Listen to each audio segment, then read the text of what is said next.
Hello and a very warm welcome to the Phoenix Mindset Podcast, the podcast for success and happiness. My name is Sonja Piontek, and I'm super excited that you're with me today.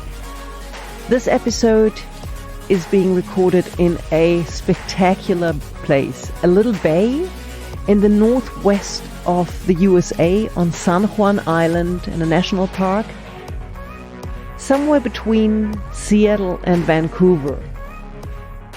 And this episode is going to be about forced deceleration and the benefits of it.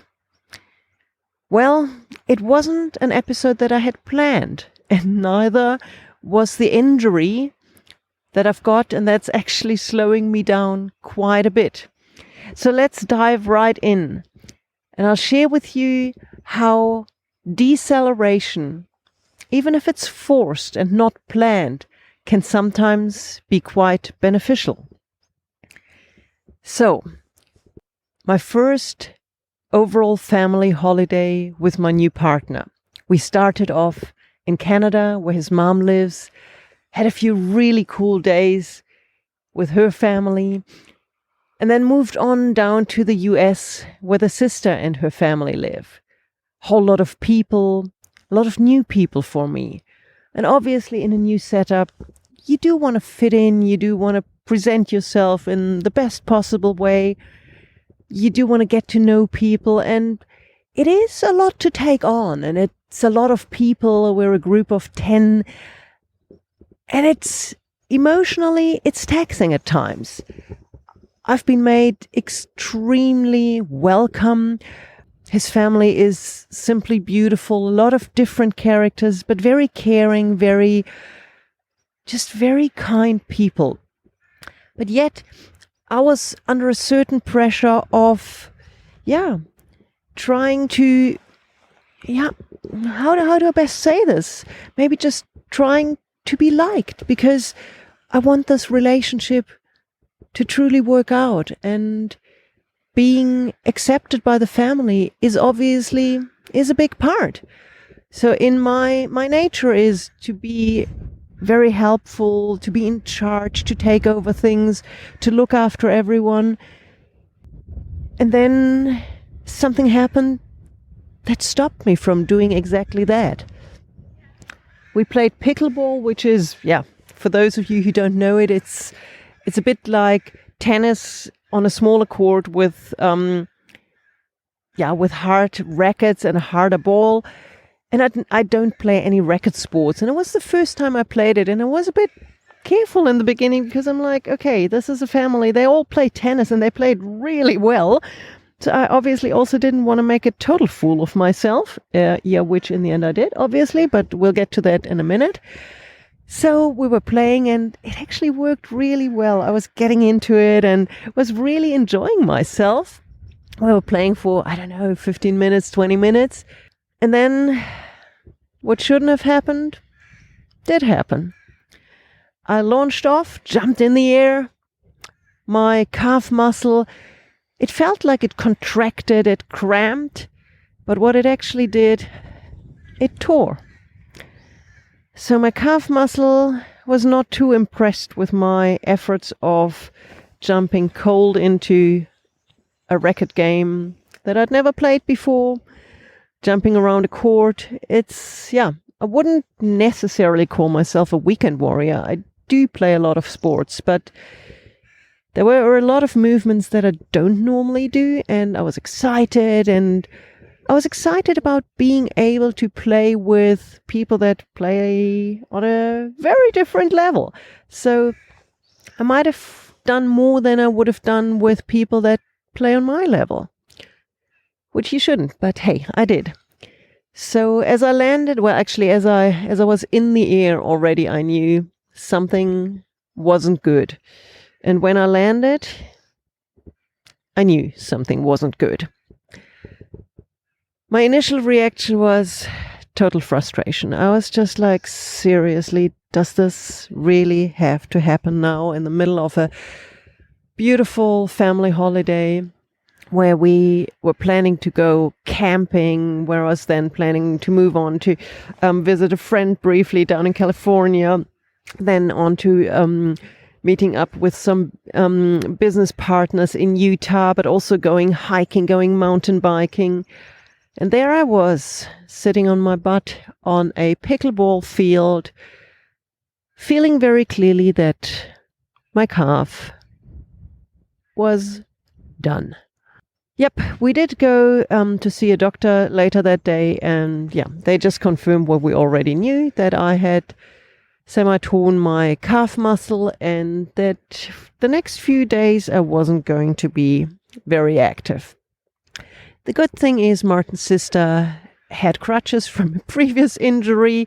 She then summoned a neighbor who had a walking boot, so within no time really I was fully set up with crutches and a walker, one of those boots you put on so that your foot is stable and you can't bend, which is really helpful, and it gives you a lot of safety and security, just a feeling of, okay, I can't further damage it and it's in a safe place. But obviously, limping around on crutches when you just want to explore and want to be helpful and want to be doing things is not a pleasant thing. So there I was, torn between, I'll accept this, I'm super frustrated, this is what I can't do, texting my friends to not bother about getting mountain bikes, considering how I was going to do the camping, feeling terrible about being a pain, feeling really bad about not being able to chip in and carry my share of preparing dinners, doing little things.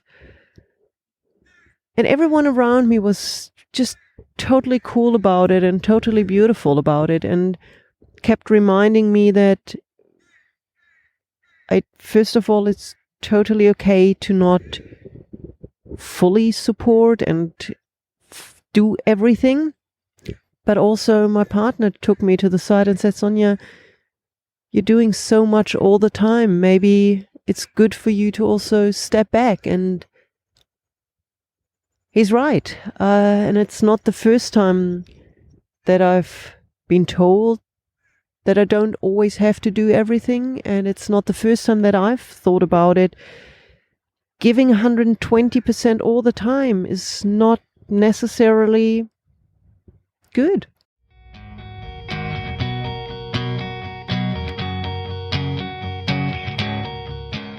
I am aware of the fact that I often just jump up and do things because it comes easy. I enjoy doing it, and I don't mind being there for others and just taking over, taking charge, and just getting things done.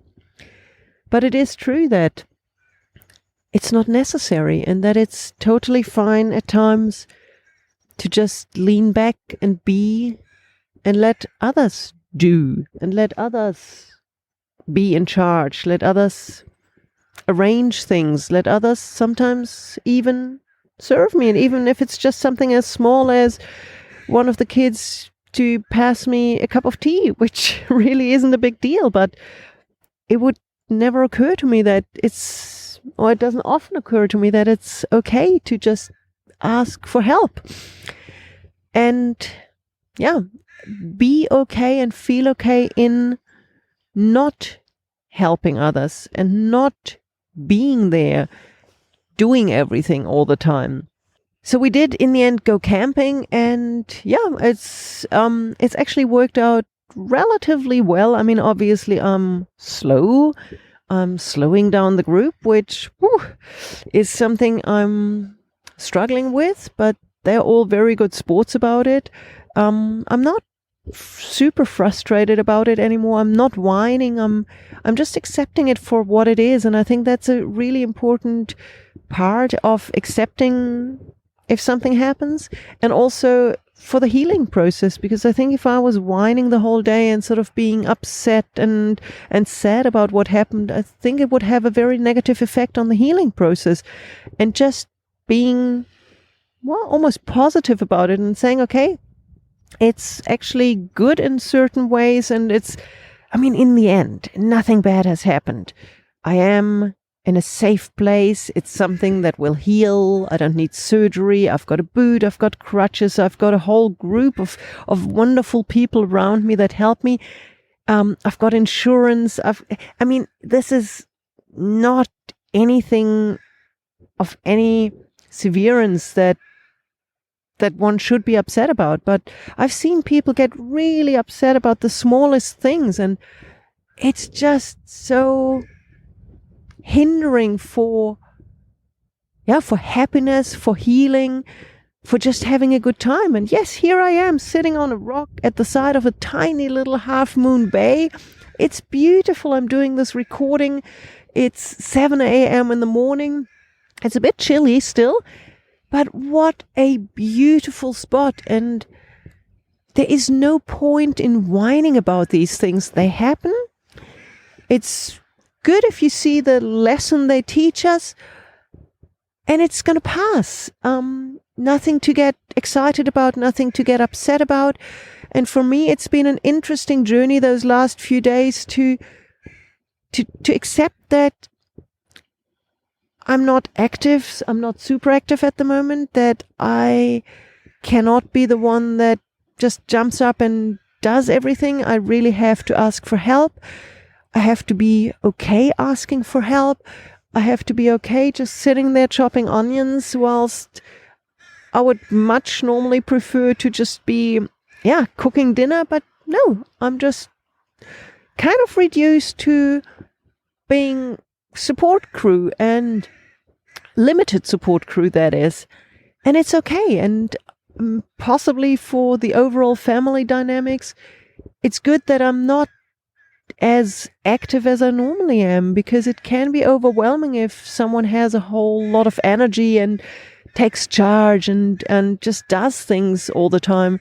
So universe, I think I should thank you for giving me this forced deceleration. Sounds kind of negative, for that awareness, and for that is it help for what happened, which has obviously its challenges, but which also has its positive sides. And quite possibly for my becoming part of this family group, it was possibly helpful for them to see me in a more vulnerable state, to see me in a place where I wasn't super energetic, but where I had to step back, where I had to lean back, where I had to sit back at times, and where I also, couldn't take charge, and where I was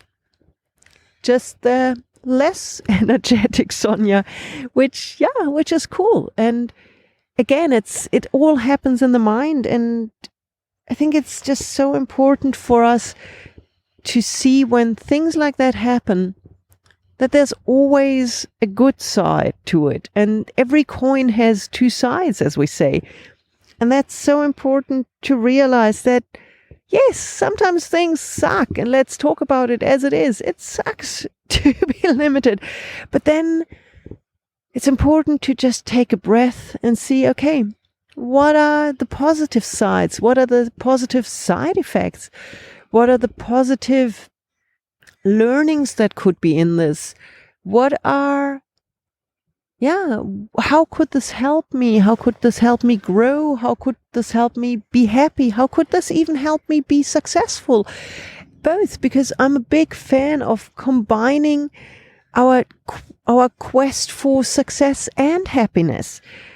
Success alone is not going to make us happy, and happiness alone is sometimes difficult to find. But if we manage to find something that we really truly love, and that helps us be successful, make enough money to do the things that we love to do, and be with the people that we enjoy being with, it's very powerful. So I'm a big advocate of success and happiness.